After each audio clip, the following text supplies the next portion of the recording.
रामायण काल के ये 7 लोग आज भी जिंदा और आज मैं इस वीडियो के माध्यम से आपको रामायण काल के ऐसे 7 लोगों के बारे में बताने जा रही हूँ जो जीवित है और कहीं पहाड़ की कंदराओं में रह रहे हैं। तो मित्रों नमस्कार और स्वागत है आप सभी का एक बार फिर से द डिवाइन फैक्ट्स पर। रामायण काल के जिन 7 लोगों के बारे में आपको बताने जा रही हूँ उनमें से सबसे पहले आते हैं महाशक्तिमान, महाज्ञानी और भगवान राम के सबसे बड़े भक्त हनुमान जी। भगवान शिव के 11वें रुद्र अवतार महाबली हनुमान के बारे में कहा जाता है कि उन्हें अमरता का वरदान माता सीता ने दिया था।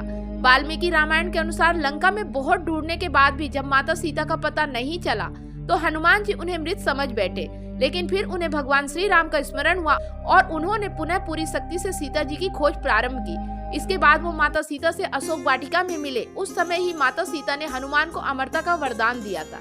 यही कारण है कि रामायण काल में जन्मे भगवान हनुमान सैकड़ों साल बाद न सिर्फ महाभारत काल में जिंदा थे बल्कि आज भी जिंदा है और हिमालय के जंगलों में रहते हैं। नंबर 2 विभीषण। मित्रों हनुमान जी के अलावा रावण के अनुज विभीषण को भी अजर अमर रहने का वरदान मिला है। हमारे हिंदू धर्म ग्रंथों के अनुसार रावण के वध के बाद श्री राम ने विभीषण को लंका का राजा घोषित कर राज्याभिषेक किया था। इसके अलावा भगवान ने विभीषण पर कई और कृपाएं भी बरसाई थी। दरअसल राम जी को लंका की चढ़ाई के दौरान रावण खेमे के तमाम योद्धाओं के समाप्त करने में उसके छोटे भाई विभीषण की जानकारियां काफी काम आई थी। इसी कारण उसे घर का भेदी होने का अपयश भी मिला। माना जाता है कि भगवान राम की जीत विभीषण बिना संभव नहीं थी और यही कारण था कि राम जी ने विभीषण को लंका नरेश बनने के साथ अजर अमर होने का वरदान भी दिया था। मित्रों विभीषण सप्त चिरंजीवियों में एक है और अभी तक इस संसार में सशरीर विद्यमान है। नंबर 3 काकभुसुंडी।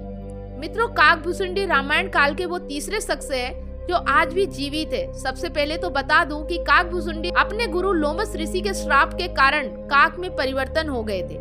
हालांकि जब बाद में लोमस ऋषि को पश्चाताप हुआ तो उन्होंने काकभुसुंडी को बुलाया और सांप से मुक्त होने के साथ ही राम मंत्र दिया।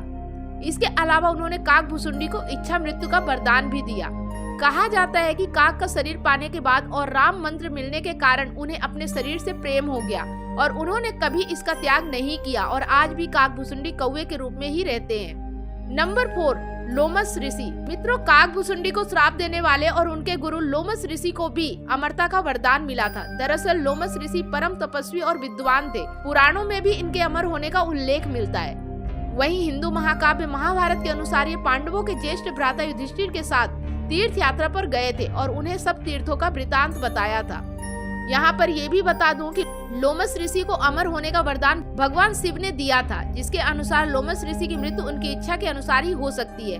कहा जाता है कि आज भी लोमस ऋषि सशरीर जीवित है और कहीं दूर पहाड़ियों पर निवास करते हैं। नंबर 5 जामवंत। मित्रों विभीषण के अलावा अग्नि के पुत्र जामवंत को भी भगवान श्री राम ने सदा जीवित रहने का वरदान दिया था। माना जाता है कि देवासुर संग्राम में देवताओं की सहायता के लिए जामवंत का जन्म अग्नि के पुत्र के रूप में हुआ था।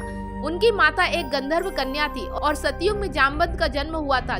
जामवंत ने अपने सामने ही भगवान विष्णु का वामन अवतार देखा था। यही नहीं वो राजा बलि के काल में भी थे। नंबर 6 मुचुकुंद। मित्रों मानधाता के पुत्र मुचुकुंद त्रेता युग में इक्ष्वाकु वंश के राजा थे। मुचुकुंद की पुत्री का नाम शशिभागा था। हिंदू धर्म ग्रंथों में मिलने वाली एक कथा के अनुसार एक बार देवताओं के बुलावे पर देवता और दानवों की लड़ाई में मुचुकुंद ने देवताओं का साथ दिया था, जिसके चलते देवता जीत गए थे। जीत से प्रसन्न देवराज इंद्र ने मुचुकुंद से वर मांगने को कहा, जिस पर उन्होंने वापस पृथ्वी लोक जाने की इच्छा व्यक्त की।